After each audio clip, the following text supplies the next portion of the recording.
welcome, Hoosier fans, to this week's edition of Assembly Call Radio, where each week we discuss the most compelling topics in the world of Indiana basketball.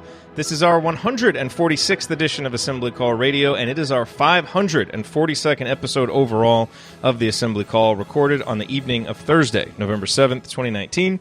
I am your host, Jerod Morris. And let's begin this edition of the Assembly Call how we begin every edition of the Assembly Call, and that is with our Hoosier Proud banner moment. And Indiana is the national champion. When it comes down, Indiana will be champion. Smart takes the shot. The Hoosiers have won the national championship.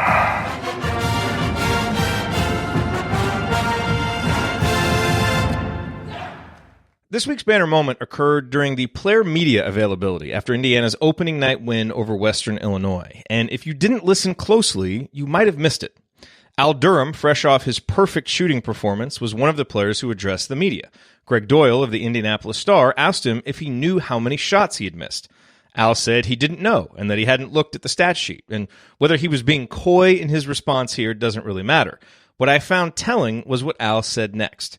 Indiana's recently named captain looked down at the stat sheet, located his shooting line for the evening, and then replied, "Oh, we were 7 for 7 today." We were 7 for 7 today. And what he said next confirmed that this wasn't a misspeak. This collective credit for his individual performance is how Al really saw it. Al said, quote, "My teammates were finding me. They did a good job with that, and they trusted me to knock down the shots, and that's what I did today. I feel like I prepared for this moment, and it went my way today."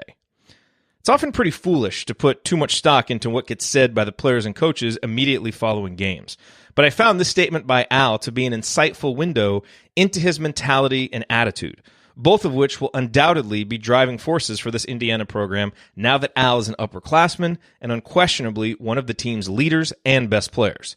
Al made all 7 of his shots from the field on Tuesday night and all 4 of his free throws, but his instinct upon being asked about it was to immediately turn the spotlight onto his teammates.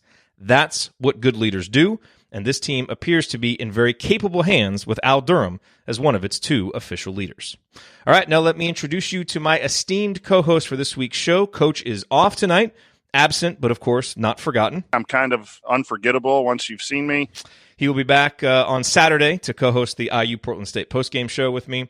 But to my left, he is the Fred Hoiberg of Girls U Sports Coaching in Cincinnati, the president emeritus of the Robert Johnson Fan Club, and the world's most intimidating bracketologist. Bottoms looms over other bracketologists the way 7'3" Kristaps Porzingis looms over point guards.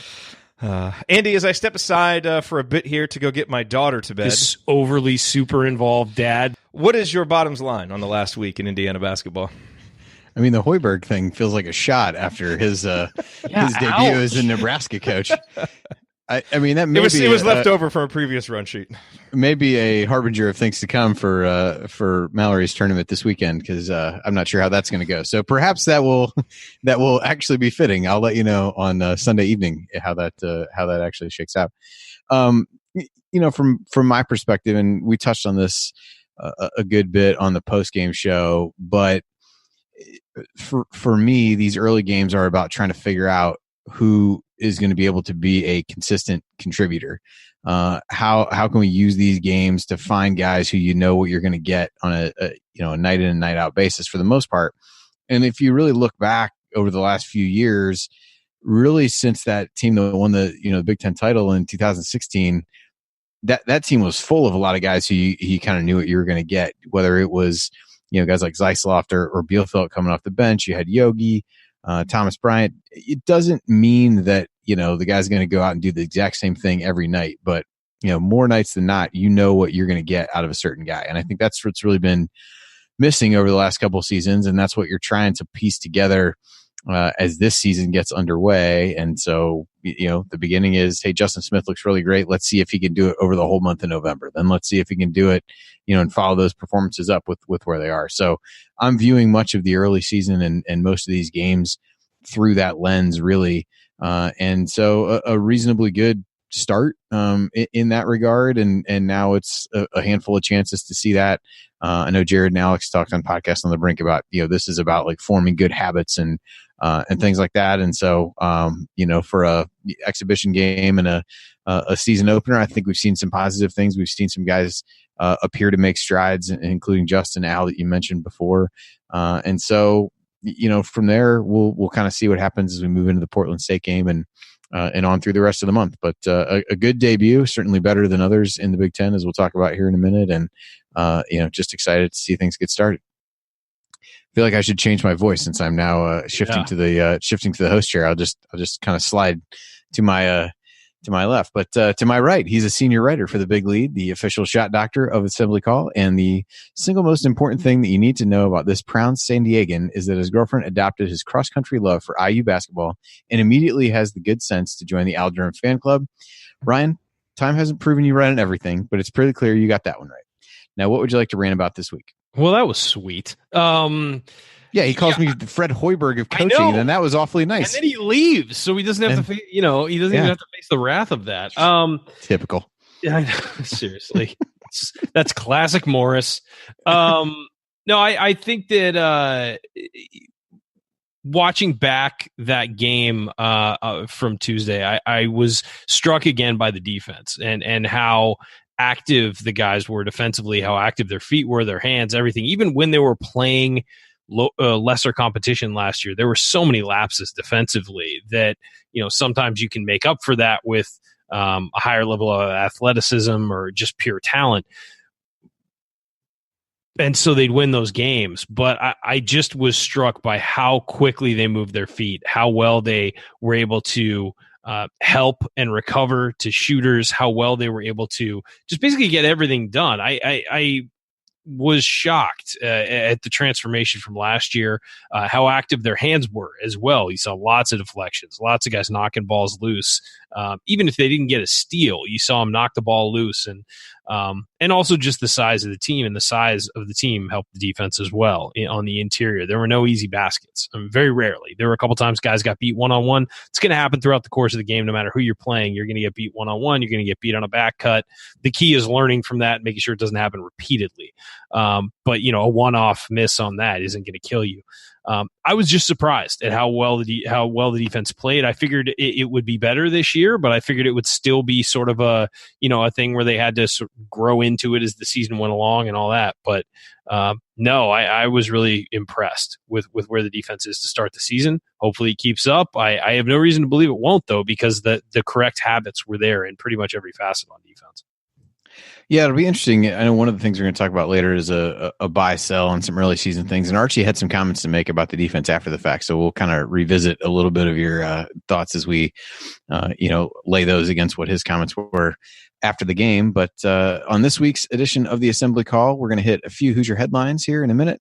We'll do that buy sell, as I talked about, on some of the early narratives from the first couple days of the season. And then we'll answer your questions. We got a ton of good ones, as we always do. But I think, now that people have actually seen the team play a little bit, I think there's even more questions. We're starting to get answers, hopefully, to a few of the questions that we had all off season. And then we'll try to make sense of things from there. But first, let's talk about tickets. You have a lot of options when it comes to where you get your sports tickets, and it is an industry that's known for its growth, innovation, and customer friendliness. With millions of live event tickets and price match guarantee, SeatGeek proves that there's a better way. They built the fastest way to find tickets so that you can stop searching for the perfect seat and instead start enjoying it. Just look at the App Store. SeatGeek has over 50,000 five-star reviews, and the reason is because they deliver a better process for buying tickets. SeatGeek pulls together millions of tickets from all over the web, and then they rate each deal on a scale of 1 to 10 with a color-coded system to show the value. Green dots mean good deals, red dots are overpriced. Then they display the tickets on an interactive seat map so you can see right where they are. And every purchase is fully guaranteed, so you can shop for tickets with confidence. I have the SeatGeek app on my phone because it's by far the fastest and easiest way to find tickets. In fact, my family and I are looking to go to the Arkansas game while everybody's on break. So looking forward to that. We'll definitely be checking out SeatGeek to see what kind of deals I can find on tickets there. And so our plan is to do that and hopefully find some good deals to be had. Take my kids to their first game at Assembly Hall and enjoy a nice Sunday evening. I believe that's a Sunday in Bloomington. Can a brother get some coupons? Of course you can. Best of all, SeatGeek will give you $10 off your first SeatGeek purchase. All you need to do is use our promo code. So download the SeatGeek app today and use promo code ASSEMBLY for $10 off your first purchase. That's promo code ASSEMBLY for $10 off your first purchase. All right, Ryan. So Hoosier headlines for this week really fell into a couple buckets. The first was around Dawson Garcia. I did an Instagram interview with Tipton Edits. Tom Ostrom was also in town to meet with Dawson's family, and whispers that Archie's planning to fly up and see him Friday before he goes to Marquette for his final official visit. Power move. Yeah, good move. Hey, might as well. So he is taking his Marquette official visit, and told Tipton Edits he felt at home at IU, and that IU has the best fan base. So I don't know what context there is around the best fan base and that part. We would certainly agree, but Ryan, so his Marquette visits this weekend, right? Yeah, that's what it looks like. It's gonna be 31 on Friday in Milwaukee. So low of 26. Not that he's not used to it being from Minnesota, but let's hope for some bad weather in Milwaukee this weekend. Maybe that'll push him to go a little further south for college. But yeah, I mean, anything you've read lead you to feel one way or the other about the recruitment. It's hard because everybody comes back from their visit and it was great. It's always the greatest thing ever. Yeah, everybody always is like, well, if they're going this place for the last one, that means something. There's a lot of cliches or narratives, or whatever you want to say, that you can read into any of these. But anything you've heard that may give a better feel than just some of the comments at this point? No, I think that everybody at Indiana, what I've heard is everybody in Indiana feels good about it. You never know. Something might happen this weekend. He might fall in love with a girl this weekend at Marquette, and all of a sudden that changes everything. I mean, these are high school kids, and they make high school decisions sometimes, and emotional decisions, and it's not necessarily about where is best for you for 4 years. It's about where feels best right now. And happens all the time in recruiting. So you can never just nail down, okay, this is definitely happening. If people who do nail down, this is definitely happening, they're trying to sell you something. I mean, I really think that until a kid commits and until he signs his name on a dotted line, whether it's basketball, football, or any other sport, until they put their name down, anything could possibly happen. So, I mean, in football, we had a guy this year commit to a school, enroll, then enroll at another school, and then enroll back at the same school within 5 months. I mean, that's just the world we're in these days. We don't know what these kids are going to do,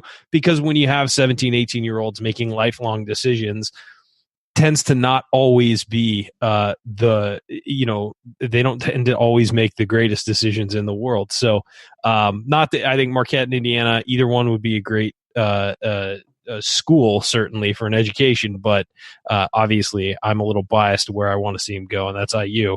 So I'm reading it through those glasses just like everybody else. But as far as I've heard, and I've heard from some people inside the program, that Indiana feels really good about this one. That's all.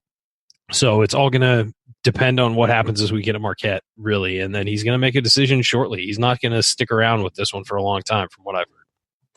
Yeah, I think you walk away from some of this where you are at the mercy of what a 17, 18-year-old kid is deciding, and in a lot of cases you really try to put it through the lens of has IU done everything that they really could from the recruitment. I think they made him a priority pretty early on and really stuck with that throughout the process. So I don't know that if he does happen to pick Marquette, I don't know that there's a lot that the staff would look back on necessarily and say, hey, maybe the outcome could have been different if we did X, Y, or Z. It feels like they've been pretty consistent and all the things you'd want them to be at that point. So just kind of wait and see mode at this point. The other thing that was mentioned here was just about the first couple of days of the season for the Big Ten, although I believe Rutgers was up big on whoever they were playing tonight. So that's certainly a good sign. They were beating up on Bryant, not Thomas Bryant, just Bryant. Thomas Bryant would probably be better. That is likely the case. Called out here, Nebraska losing by 19 at home to UC Riverside. Jerod did put in the notes, it's fair to note Archie lost his first game by 21 to then 203rd ranked Indiana State. Another little nugget that he just threw in here and then walked away. So that was. Why has he got to do that? Seemed unnecessary. But I think Nebraska, they basically have an entirely new team from a year ago. A lot of guys graduated, a few transferred, and then you've got Hoiberg who want to bring in some of his guys. He's got transfers coming in, JUCO guys, everything. So there's so much roster turnover to expect them to be good probably at any point in the season, but certainly at the beginning feels like a stretch. Illinois needs overtime to beat Nicholls State. Wisconsin loses in overtime to St. Mary's, who's a top 25 caliber team on a neutral floor. That one doesn't really give me too much pause. Michigan only beat Appalachian State by 8. I think at one point they were up by 30 or close to it. Really gave up a huge run in the second half.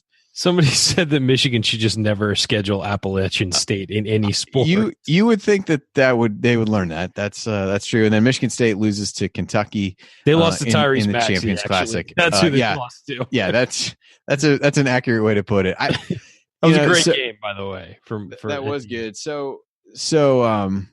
So JD asked, after a few nights of games, what Big Ten team are you at least open to reconsidering your preseason opinion on? I will go first as somebody who put Illinois in their projected tournament field. That's one that was a little alarming. What they needed, so that would be the one for sure that I would go back on. I think the Wisconsin game was kind of the rock fight that you expected. Not terribly surprising that they lost to a team that's efficient offensively, but two of the slower paced teams in the country going at it in that one. I don't think there's any not shame surprising in that St. Mary's doubled them up in fouls for a while there as well. Either not surprising at all. It was actually not at the Kohl Center. It was in like South Dakota or North Dakota or whatever that place is they built to house like neutral site games. So Illinois is the one for me that I would go back on. Although Maryland struggled a little bit with, I think, Mount St. Mary's for a little while, but Illinois, I think that's concerning. But it's the opening night for everybody.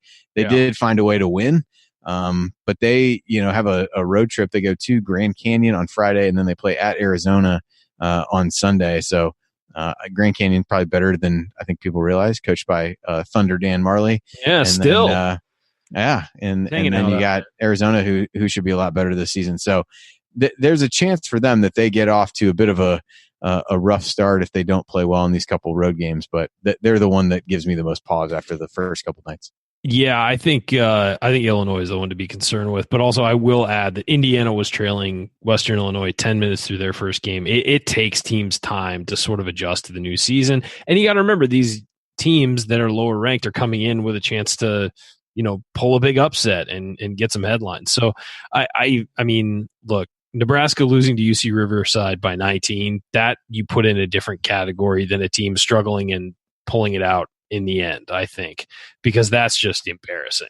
That was a terrible. I mean, they got blown out by the 248th ranked team in the country. Like that's on a different level than squeaking by in your opener. Yeah, Illinois should not have gone to overtime on Nichols, but at the same time, they did end up winning, and you can take something away from that. So yeah, it's really hard to tell so far. I think we'll develop a pattern after 3 weeks. Maybe we can kind of realize what's going on and see a pattern. But opening night, it's tough for me to judge too harshly because we've seen plenty of times teams play terribly opening night and then kind of get it together over the next month, and then people forget about opening night and don't really judge them by it. Yep, fair enough. All right. Well, coming up, it's still extremely early in the season, but that doesn't mean we can't consider some early narratives. So we'll play buy or sell on some of those coming up next. Stick with us here on the Assembly Call.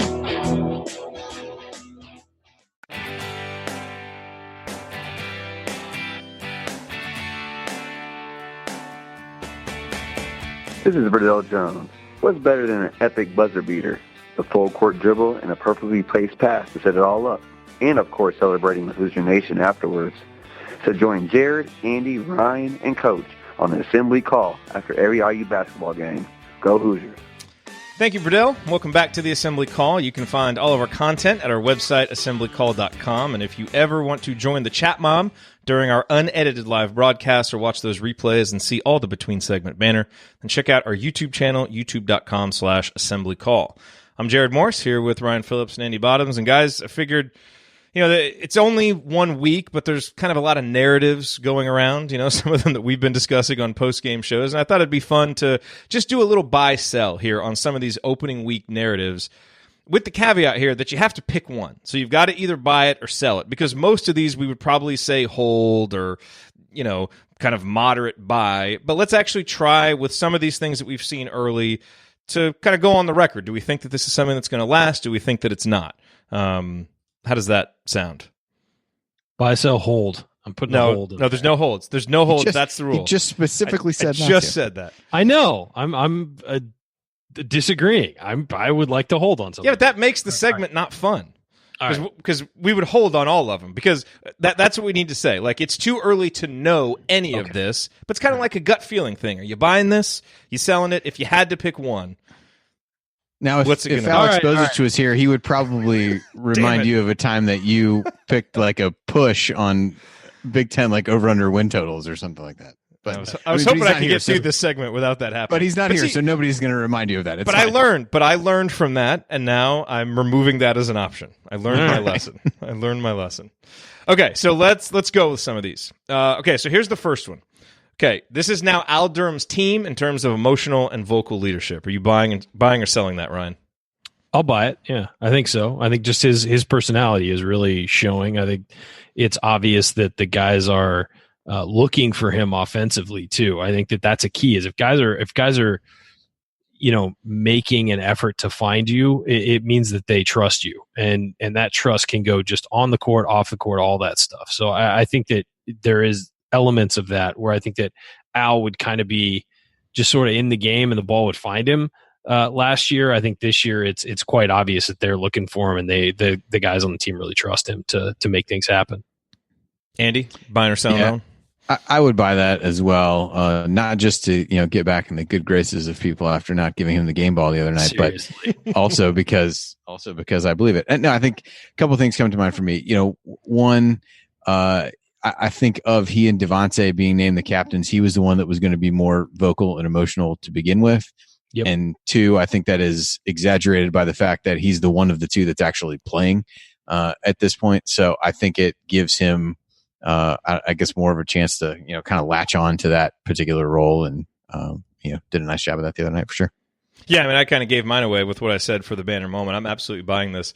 Did you see the video that was going around on social media? They did one of those 360-degree angles of Justin Smith's dunk, and I didn't even notice it like the first 4 or 5 times I watched it, but Justin goes up to dunk, and Al is back like around the free throw line, and he leaps into the air. I mean, he must have leapt into the air like 10 feet. It was amazing.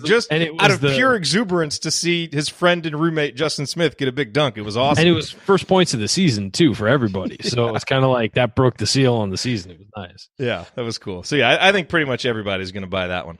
Kind of starting us off with an easy one. Okay, next. Justin Smith will be a consistent offensive force this season. Andy, what's your definition? What's your definition of that, though? Like, he's scoring 10 points a game, or? Yeah, probably. I mean, okay. Yeah, maybe that you can count on him for like 11, 12 points a game, something like that. Okay. I guess we'll make that the criteria. Andy, you buying or selling? I'm gonna buy. Maybe just because I am trying to will it into existence. But I do think through.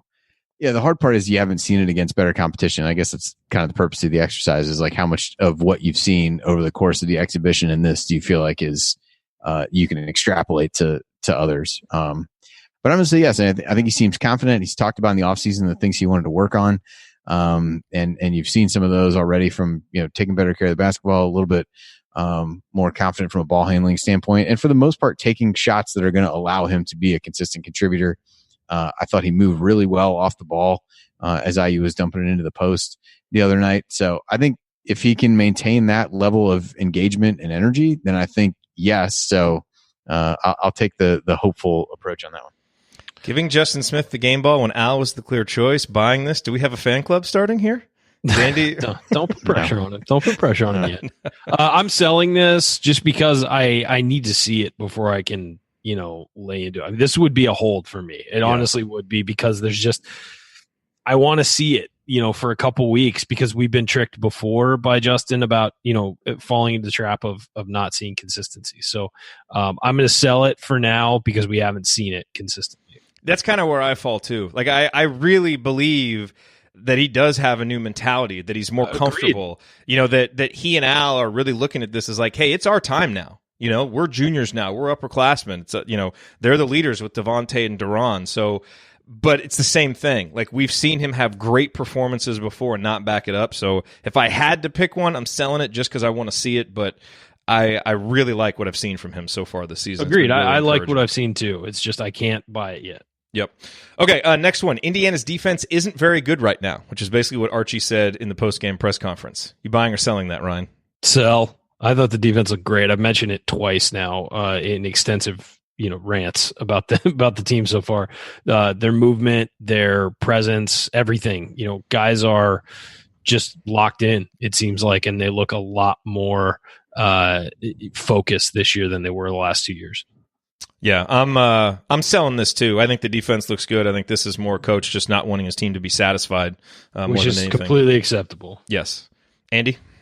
Yeah, I'm going to sell. I think they had one kind of sustained lull in the second half of the game. I felt like in Western Illinois rattled off, I want to say 6 or 7 possessions in a row where they scored. But otherwise, I thought the defense was relatively good. And given the lack of guard depth at this point, I think they're doing a decent job of putting pressure on at the point of attack. And they're going to have, there's some growing pains, learning curve, whatever you want to say, to being able to, and having to play some of these bigger lineups with, guys needing to improve closeouts and things like that with some of the guys who are, running at shooters. But I think the pieces are there, that it doesn't worry me too much. I thought for long stretches of both games, the defense was pretty solid. All right, here's the easiest one. Armand Franklin is ready to be a key piece of the rotation. Ryan, you buying that? I don't know what you mean by key piece, but yes, I think he's going to be like if Ryan when we go down the semantics guy of what do you mean by consistent? Are you saying that he's going to get yes, like he's going to average 7 and 6? That he'll when the rotation shortens, yes. He's part of it. When it goes to 8-9 guys, he's part of it. Yes. He's ready to contribute at a college level. That yes. I will absolutely agree to. Okay. He's buying. Sure. Andy, I'm assuming that you're buying this? Yeah, I'm buying that. Okay. We'll make up time on that one and won't get into it too much more. Okay. Here's the next one. Deron Davis's contributions will be underwhelming this season. What do you mean by underwhelming? I mean, well, okay, but it's fair to ask the question. Okay, but think about it within the context of what we've seen. So within the context of what created this narrative, Deron hasn't played very much in the games that we've seen, hasn't really asserted himself. So, think about, what you were expecting of him coming into the season. We haven't seen that yet. Is that what you expect throughout the season? Me or Andy? Sure. Why don't you go first? All right. I think that you could say yes, but I think that he'll have some big games throughout the year that will, he'll come into a game that Indiana's struggling in and turn it around. I think that because you're selling. So you're selling. No, I'm saying that contributions overall this season will be underwhelming, but I think he'll have some games that will make his value to the roster show. I think he'll be underwhelming overall because I think we all thought that coming in, he might be a starter and a guy who was going to contribute a lot offensively. So I would say underwhelming, but I think that he'll have his moment. He'll have some moments that'll really help the team. All right. Well, I'm selling this because I just don't think we're really going to learn much about Deron in November against this level of competition. I think the main goal is just keep him healthy because he's been a guy throughout his career that when he plays, he's a big game player. To your point, Ryan, he comes in, he makes contributions in really important moments. And I think come January, February, March in the Big Ten, when you need a guy that you can count on that's a senior that's been there, he'll be that guy. And I just, against Western Illinois, I'd like to see him do more. And we talked about it on the postgame shows. But I'm just not going to put much stock into it until we start seeing these kind of performances consistently in December when the competition, is a little bit better. I just want to get him healthy to the big games. So I'm selling it. I believe in him long term. Andy? This was actually, as I looked through the list that you made of these, this was the hardest one for me because I think I agree. What we've seen from him so far, while I agree that you don't need to play him a lot of minutes, it's been a little bit disheartening that he hasn't really asserted himself even in the limited minutes. So if he's only going to play 8 minutes against Western Illinois, I don't really, that part of it doesn't bother me. But I didn't think he was overly effective and overly aggressive while he was in there. So I guess I'll buy it based on what we've seen. I tend to fall in Ryan's camp. I think there will be games that he's going to contribute. But just from a mobility standpoint and all those kinds of things where he, really finally had an offseason that he wasn't rehabbing from something. I think I expected a little bit more in that regard. And maybe that remains to be seen. Maybe I'm reading too much into just a handful of minutes against those teams, but I guess if I'm going to read that much into those minutes with Justin Smith, I should do the same with Durham.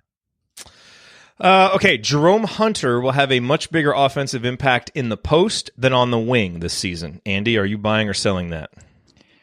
I'd sell that. I think right now it's a comfort thing, and that's been kind of an easy way to get him the ball in a comfortable situation for him right now. And I also think, depending upon what lineups he's playing with, to tie it in a little bit with the prior question, if IU ends up playing a little bit smaller where, he might be the 3, I don't think you'll necessarily see him in the post in that type of role anyway. But I definitely think it's where he looks most comfortable right now. But I think that's a lot of that is just he's playing largely against smaller guys at this point. It's a place where they can get him some easy baskets and maybe build some confidence where he's comfortable and then kind of work their way out from there. Yeah, I'm selling this. I think early in the season he's going to get a lot of his offense in the post, but I expect him to get more comfortable as a shooter as the season progresses, and we're going to need that shooting. And I think when you have lineups with him out there and with Justin out there, which I think ideally later in the season we can get to that, playing those two guys together. Justin's going to do a lot of his best work cutting to the basket and going inside getting offensive rebounds, and I think it'll be better for Jerome to be a little bit further out and be able to be another guy who can spread the floor as a shooter. And he's got those skills, he just doesn't look comfortable, but I think it'll come. Yeah, it's a sell for sure. I think they're just trying to get him comfortable right now on the court, get him into the flow of games and all that stuff, and get him to where he's, feeling not just healthy, but healthy in game. And that takes a lot. You can't do that in practice. You have to sort of grow your game legs in actual competition with other teams. Okay, Archie Miller will have to navigate major drop-offs when the bench comes in, which has happened in both the exhibition game and the first game. Indiana got off to a big lead, the bench came in, the lead evaporated, and then they had to get it back toward the end of the second half. Are you buying or selling, Ryan, that as a trend throughout this season? No, I think there's going to be a lot of balance across the roster. I really do. I think that obviously the starters are going to score more points because they're going to get the lion's share of the minutes. But I think that the bench is going to be a strength of this team. I just think that the size and strength of the bench is going to really help them. And they may not score as much, but I also don't think they're going to give up as much as a typical bench does because of the length and size on that bench. Yeah, and I also think once we get all the guards healthy, that will stabilize things too. That's a huge impact. Yeah, because Rob, both times when has come in, has been really shaky, and then he's gotten better as he's kind of gotten into the flow of the game a little bit, and eventually, he'll be a starter. But then I just think that'll stabilize itself more. And plus, Andy, Armand Franklin, Jerome Hunter, Race Thompson, Demezy Anderson, these are all guys who are just still getting used to playing major college hoops because they haven't played many minutes. And so as they get more comfortable, I think there might be some drop-off, but I just don't think it'll be nearly as pronounced as what we've seen. Yeah, I think Archie, by his own admission, is, tinkering with a lot of different things, trying to see how different guys play together. And you're seeing, some of the first subs in a lot of these games have been like a line change, essentially, which I don't know that you'll see. And I don't feel like that's something he did a lot last year where he's on now. Yeah. Substituting, 4 guys at a time and then trying to figure out what's going to happen. So, I think you also have guys playing roles that they're not going, and you alluded to this, Jerod, that, maybe once Rob is a starter again, that puts Armand to likely come off the bench, and he becomes a guy who can, bring that aggressiveness and really set the tone as a really, key bench guy when you come in that way. So, yeah, that doesn't concern me yet because I don't think you've seen enough stability of a rotation to know, like, hey, these guys are typically going to play together. And every time I see this group together, I see the same thing. I think it's just different combinations at this point. All right, a couple quick ones we can get through here because I want to make sure we have time for questions because we got some good ones. Ryan, free throw percentage will again be a major issue for this team. Through the scrimmage, exhibition, and first game, Indiana shooting 63.2% from the line, which would have been bottom 20 last year. Percentage, we're just focusing on the percentage. Will that be a major issue again this year? No, I think I'll put it this way. So I guess I'll sell it because I think the percentage is going to increase by enough that it's going to change outcomes. Last year, had they just shot, I forget what they finished the season at last year, but if they'd shot 4% better, they win how many more games? And I think that it will be that. It won't be great. It won't be pretty, but I think it'll be enough to get them over the hump that they were sort of, at the bottom of last year. So I really think that it will be better this year. Just looking at some of the shooting strokes of guys who've gone to the line, they look better. They look more confident. You're going to get a guy like Al Durham going a lot more, and he's incredibly confident at the line. You can just tell it's a change. And then other guys like Race Thompson looked lost at the free throw line last year because everything about his shot and offensive game was off last year. He stepped to the line a few times and he hasn't made everything, but he's looked like he's got a shot. Jerome Hunter, I think, will settle in and have a good shot. I mean, Devonte Green's a pretty good shooter from the free throw line. I just think that if Rob Finney can be better. So I think that they're going to get better.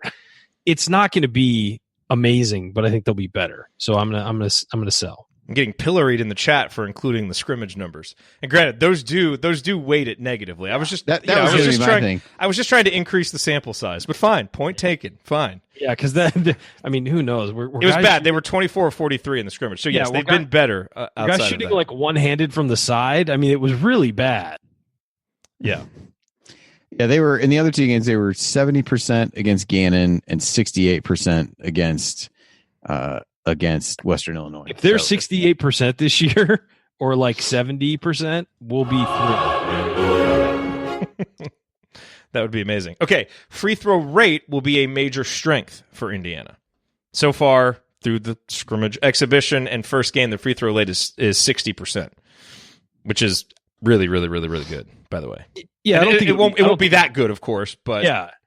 No, I think buy. I think that they're for sure. I'll buy on that. I think that they're going to have, especially when you have so much scoring prowess in the paint, that's going to happen. Guys jump up, try and block shots, all that, and they have the guys to go crash the glass and go.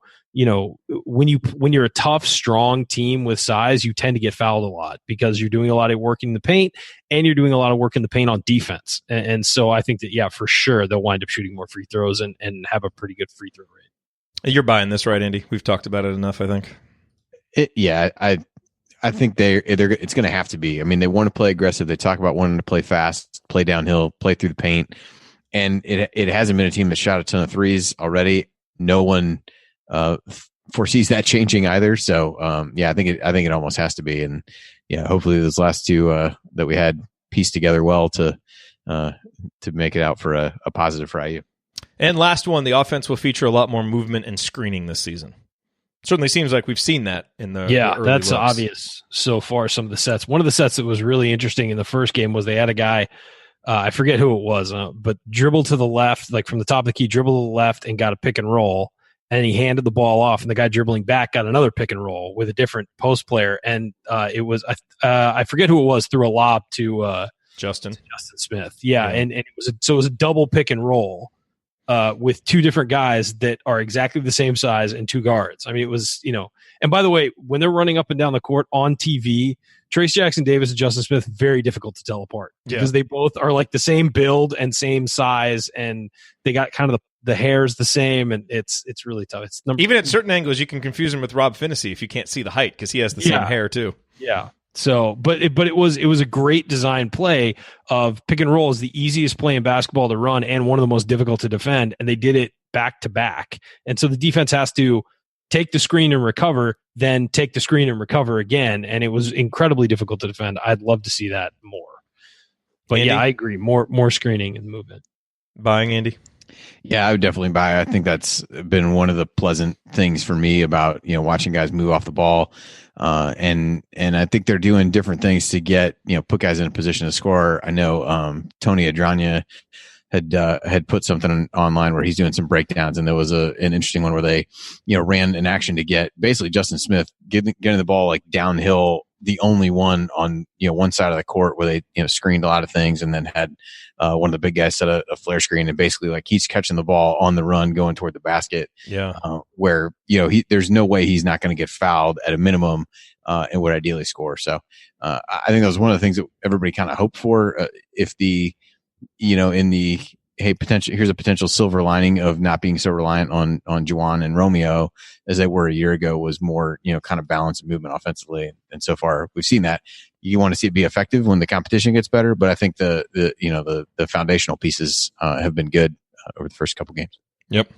All right, coming up in our third segment, we're going to answer your questions, including one about how often Indiana will be able to play with two bigs on the floor, another about what the lineup might look like once Devonte is back, and as many others as we can get to. Stick with us here on the Assembly Call. That's next.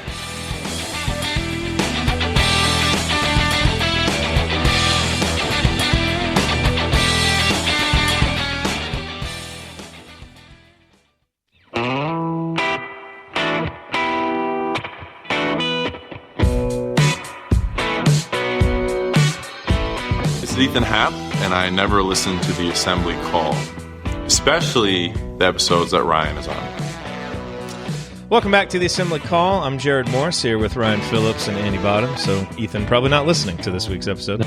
Unfortunately. Remember that you need to be subscribed to our email newsletter. We send out a weekly IU news roundup, even during the offseason. And after every game, we send out a detailed post-game analysis. Just text IU to 66866 or go to assemblycall.com. That's IU to 66866 or go to assemblycall.com. All right, guys, time for the mailbag. We got a ton of questions, all of them submitted in our private IU basketball discussion community, assemblycall.com/community, where, by the way, Coach is doing these coaches' corners every week. They are awesome. You talked about the film session that you watched, Andy, and Coach did one looking at the offense for Western Illinois. So if you're inside of the community, make sure that you check that out. If you're not in the community, we're only posting those videos in the community. So go to assemblycall.com/community. Check it out. We got that going and a lot of other really cool stuff in there for the people who are inside of there. Really good stuff by Coach. Okay, so let's go with some questions. This first one, kind of mediocre, but we're going to go with it anyway. In its first game, IU played with two bigs on the floor, two of Brunk Davis, Jackson Davis, and Thompson for 52.9% of the game. We're going to trust the math on that one. Does that percentage go up, down, or stay about the same as the season goes on? Jay, who asked this question, said, I think it goes down as Green gets healthier and Hunter gets more comfortable in game situations. In my opinion, IU's offense is going to need a combination of Finney, Green, Durham, Franklin, Hunter, and Smith, with one of the bigs, likely Trace, with some Brunk or Davis to spell him on the floor the majority of the time to sustain a high level of efficiency. Andy, what do you think about that? It'll be interesting to see, because I do think Archie seems, at least talked in the offseason about really wanting to do that. Now we've seen it a little bit. I thought Brunk was up and down in the game. We talked about that on the post-game show. I thought he played a lot better in the second half than he did in the first. And I think you saw some of the flashes when you had the lineup with Trace and Justin and Jerome in the first half. So, I mean, I have a feeling that it goes down, but it's also a point where, like, Race is a little bit smaller. So could you see scenarios where, like, Trace and Race Thompson play together and those become the two bigs? So maybe that happens a little bit. I just feel like you're going to see, I guess that's a long-winded way of saying I think you might see less of Joey and Duran as the season goes on in different situations based on the opponent. I think Brunk is the guy who's gonna see his minutes go away as these younger guys come up, and I don't think they're gonna drop dramatically, but I don't think he's gonna be starting. I think he will start, because I think Archie's gonna like the tone he's gonna set. No, I don't know. He may not play a ton after that, but I think he'll start. I guess that's what I'm getting at. He may not play starters minutes. Yeah. Or whatever. I don't think he'll close many games. Sure.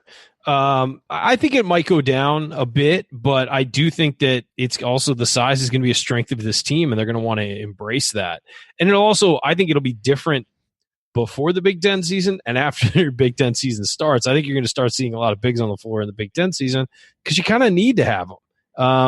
You got to win the rebounding battle in the Big Ten to win games. And I think that that's going to be a big part of it. And I think we'll see over the next few weeks that there's not going to be one guy grabbing a ton of rebounds. I think it's going to be very well spread out. And I think that the work those inside guys do is going to get guards rebounds as well. So I think it'll go down, because that's a high percentage of the time, but I think you will see some of it. And also, I mean, it depends. I mean, if Thompson steps out on the floor and is playing on the perimeter as a power, as stretch four, does that count as having two bigs on the floor? I mean, it kind of does, but if it's, stretching the floor and changing things out, if Trace starts being able to knock down 15 footers and he's in there with Brunk, I mean, it's just hard to define who's really a post player and who's really, more of a wing or whatever, because Justin Smith can go in there at the four if he needs to, plenty, and open up the floor a little bit. So and some of it's going to depend on Jerome, because if you get the idealized version of Jerome, you're not keeping him off the floor. No, I agree. So, by the way, I just want to give a shout out here to Brian in the chat with some just some great humor in here, talking about Ethan Happ. He said he can't listen live because he's traveling. How does Ethan not have a sponsorship with Fitbit? All those steps to count. So I just wanted to. Well done. That's solid Ethan Happ humor there, Brian. Okay, let's go with Mark's question. So he says, assuming Al continues to play well and Rob is healthy enough to play and start, do you remove Al from starting for Devonte when Devonte comes back, or does Devonte become a sub this year? It is feeling a bit like last year when Rob started early and never looked back. I think when Devonte comes back, he's going to be a starter. Like, I don't think you're going to see his role get taken from him. And I always thought it would be Rob and Devonte starting with Al perhaps coming off the bench. Or but I don't think, lineup. but what I think now, given Rob's or Al's role on the team and just how he's looked, I think Indiana's going to start with 3 guards. And now it'll mix and match from there, and who knows, how it goes on a game by game basis. But Archie is a guy who likes to keep the same starting lineup if he can. And I just don't see him not having Al in there. And I think you're going to want Devontae's offense. And so I think Devonte would have to lose it. I don't think he's going to lose it for injury. Yeah. So I think by default, he's going to be starting when he comes back, and I think it's the right decision. I think we're going to see a 3-guard lineup, and I think the idealized three-guard lineup is probably going to have Justin Smith and Joey Brunk in it, potentially Trace Jackson-Davis and Justin Smith, maybe if you're starting to play Trace as a 5 and you want to go a little smaller. But, yeah, I think it's going to be Al, Rob, and Devonte when Devonte's back. Andy, do you agree? And I don't know how much Justin's going to like that, because then he's going to have to play the 4, and he clearly wants to play the 3. But I think that's where it's going to go. Yeah. Yeah. I tend to agree with Ryan, because if you think I would agree, one, that all the 3 guards would start, and if you believe that, then you got to figure out who you're taking out of the starting lineup, and kind of it ties in well with the prior question. I would say that maybe eventually you get to a point where that's not the case, but unfortunately we may have a little bit of time to figure that out. Daryl says, do you think Archie will keep playing as many people as he has, or trim it down to an 8 or 9 man rotation once the competition level ratchets up? I think he's going to play this many people as long as he can. I really do, until their performance starts to drop off significantly. And then you'll see guys see their minutes reduced. But if he can play guys 27 minutes, keep them fresher, 20, play the starters 27 minutes, play everyone else 20 to 15, and keep guys fresh later in the season, I think he's going to definitely do that. I don't see any reason not to. Maybe in some big games you tighten your rotation a little bit, but I don't see why you wouldn't try and play as many guys as possible, get them the experience on the floor, because he knows from last year you get an injury to hit and you're going to need guys with experience to step in and fill those roles. And that was a problem last year. Yeah. I wanted to hit Michael's question this real quick. So he said, are we headed into another brutal year of slow starts? What can the staff do so these guys are ready to go at the starting tip instead of midway through the first half? And Andy, what I would say to this is, so far they have been ready from the opening tip. Again, the competition hasn't been great, but they've started well. It's when the bench has come in that they've struggled. I think that's why I think Joey Brunk will start, because hustle and toughness, Archie's going to want that. That's why I think Al's going to start. I think, look, there's no way they're going to let what happened last year happen. I just think you have some different mentalities in there. We've talked about it. I think part of the reason why they started slow last year is Romeo is just kind of a naturally laid-back guy, and Juwan had to kind of play laid-back because he couldn't pick up fouls. So much of his defense early on was just kind of playing matador defense, so he didn't pick up fouls after that run of games early in the year when he had to sit early. And I just think that set a bad tone for the entire team, because those are your 2 top guys. And I just don't think you'll see that this year. Yeah, I mean, I would say, you look back at Gannon, IU was up 14-6 at the first media timeout, and against Western Illinois, IU scored on 6 of the first 7 possessions. So I actually would agree with you. I don't think it's been overall slow, lethargic starts where they're digging themselves a huge hole.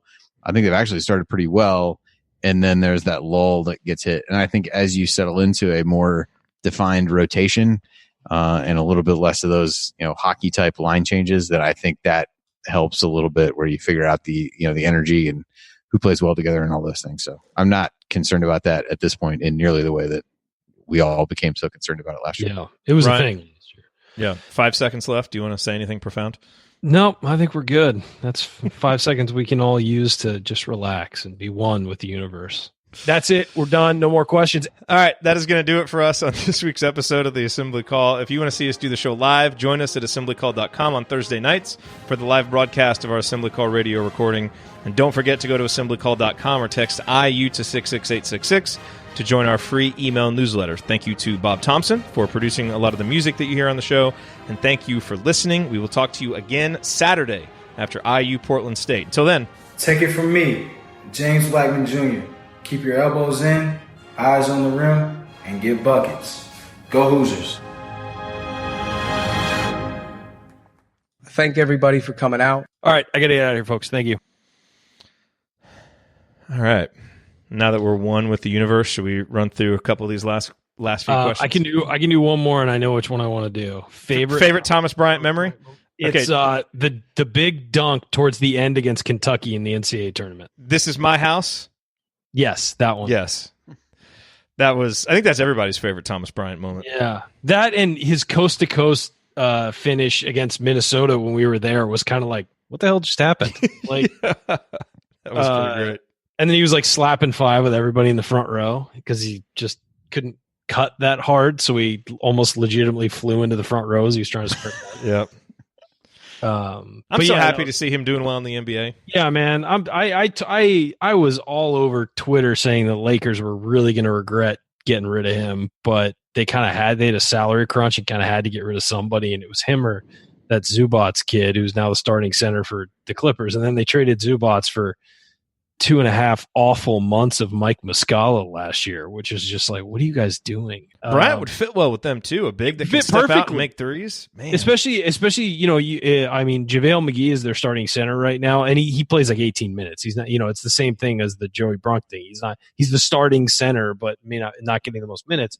But he's got length. He can step out on the floor and clear out for Anthony Davis and LeBron. But again, at that time, they didn't know they were going to have Anthony Davis. So, but yeah, no, that draft class of theirs was really good. They had Kuzma, Josh Hart, Thomas Bryant, and Lonzo Ball in the same draft class.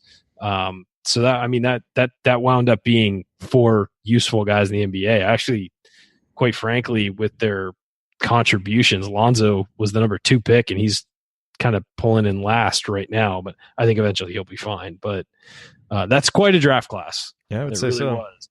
And they got Thomas. I mean, they got a lottery talent in the middle of the second round. So, and we all knew what they had there. Yep.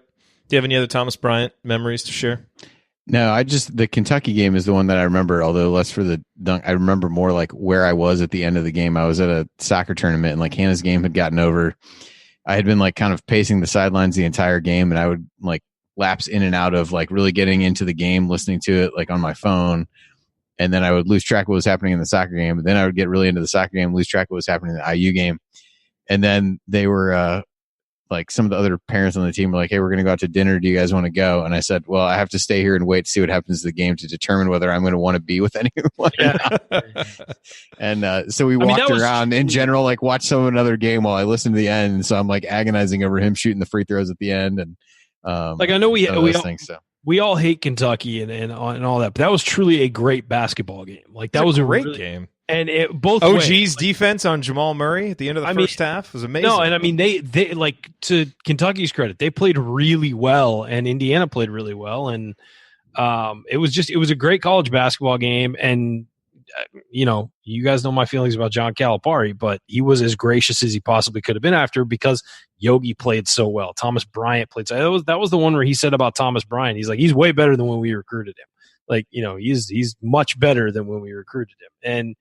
And Troy had some big moments in that game as well. And just overall, really, really good basketball game that I think we all, obviously we look back on it more fondly because they won, but that was a great game. And Tom Crean, a guy who had his fair share of embarrassing memes, had a great meme after that one with the image of him with the shooter with his finger like a gun. Yeah. Cuts to Calipari.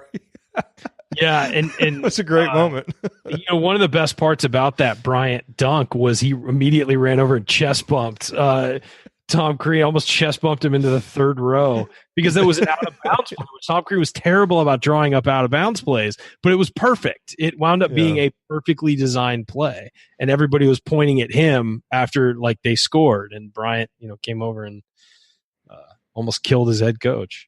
By the way, credit to Aaron Schifron for submitting that question. He also got a chance to interview Thomas when yesterday when the Wizards were playing the Pacers, and he got to go up and do a one-on-one interview with him. So we posted that on the site at assemblycall.com. You can see the video too.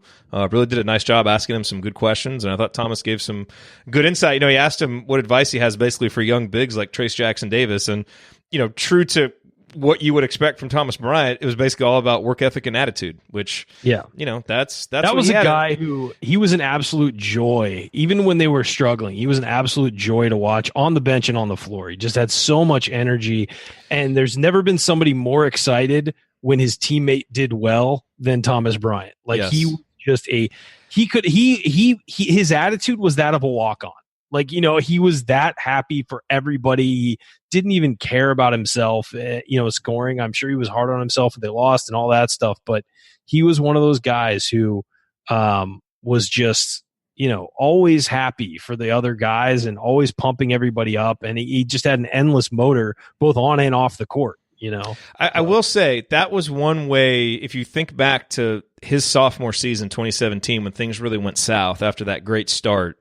I remember we talked about it a few times on the postgame show. That's how you kind of knew things were wrong, is that Thomas really looked frustrated on the court and didn't seem himself. And it's like, man, this season's even gotten Thomas down. Well, and think about that. Like, that guy, they were telling, like, everybody's advice to him after his freshman year was go pro, because you're going to be a top 15 pick no matter what. And he came back. He thought he was super young for his class, remember? And he was like 17 and maybe barely 18 when he was a freshman. And so he was super young for his class. He just said, I'm not mature yet. I want to come back. And, and the experience of being on that team, I think, was so good that he wanted to replicate it the next year. And they were so bad that year that the stock for everybody just went through the floor.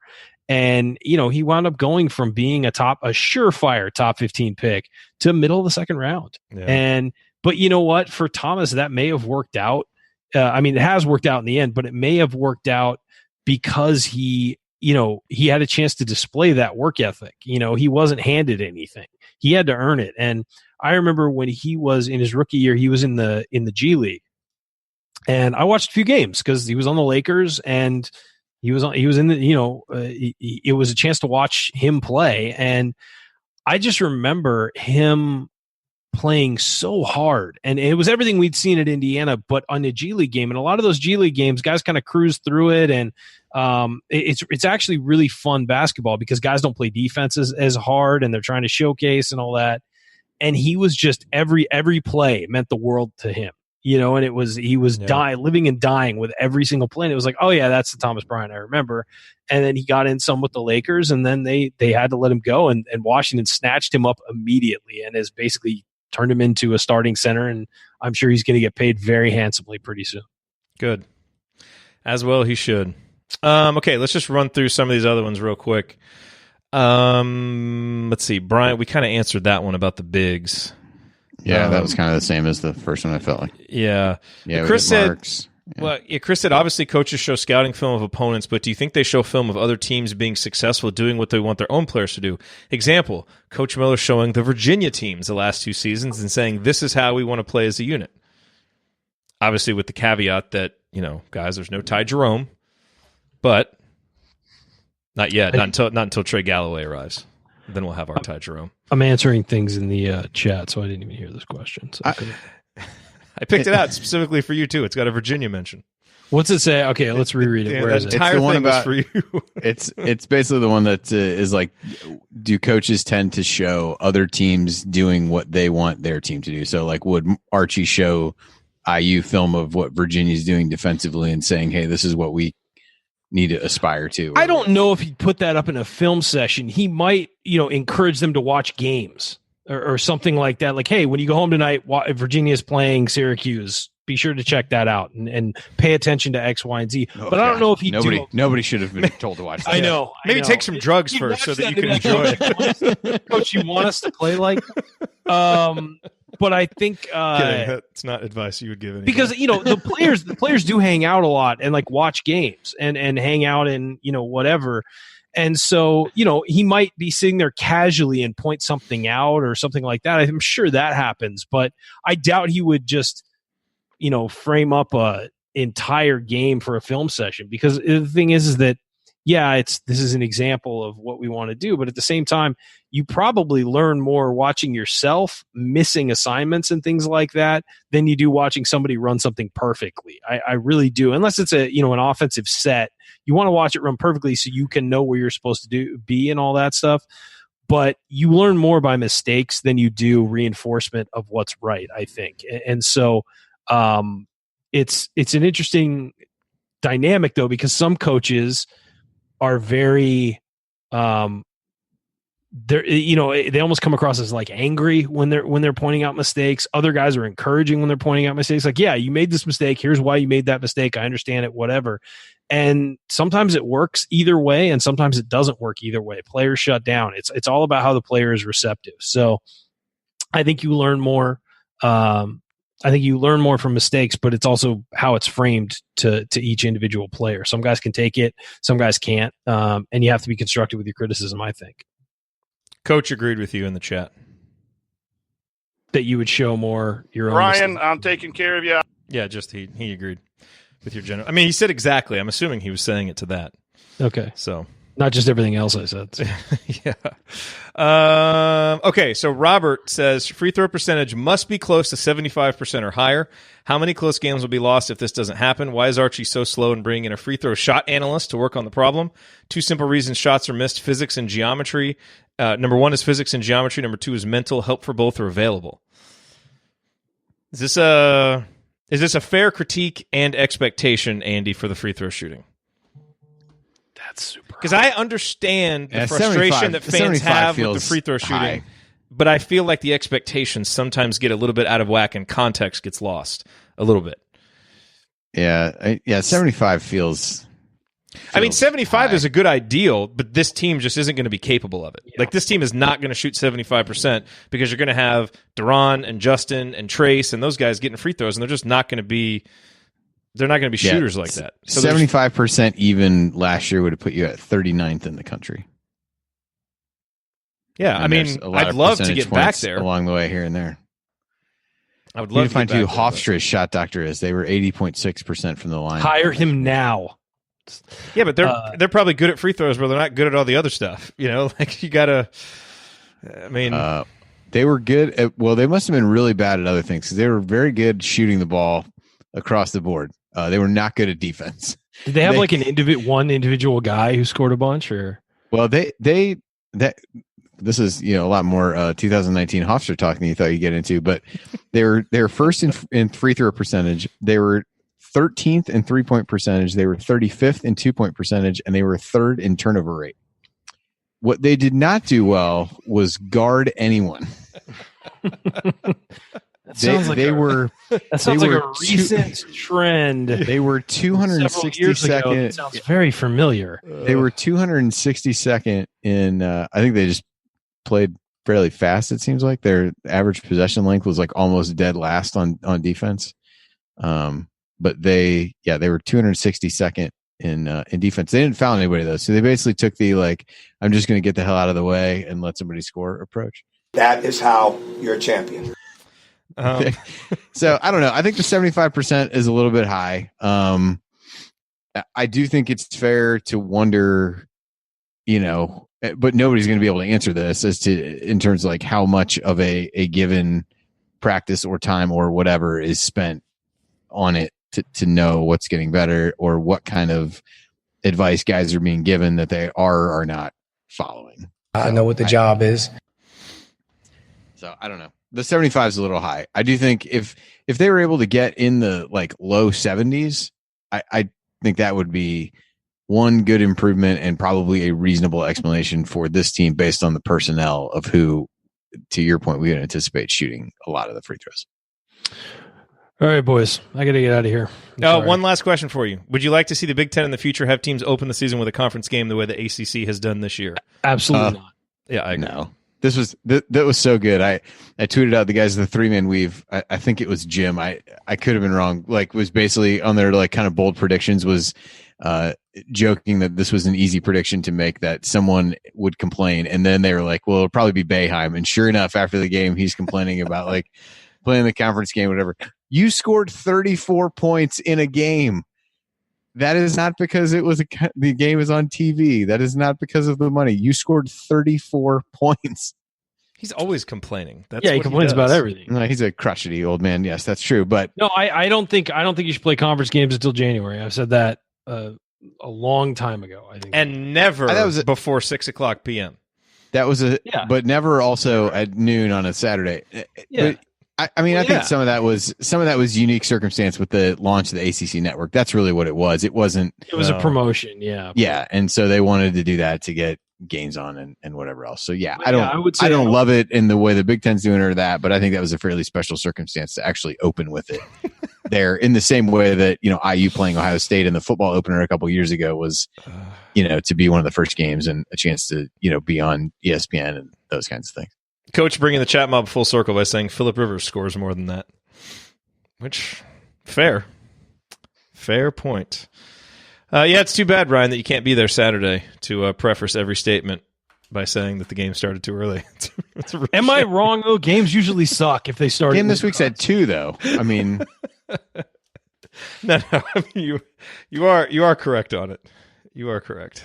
Yeah, the game's at 2. It's not a noon start. So okay, that's not bad. Before noon my time, but not yours. Yeah. Anyway, all right. I gotta go too. Bye, guys. All right, everybody. Bye, everybody. We will see you Saturday. IU Portland State. All right. See you. See y'all.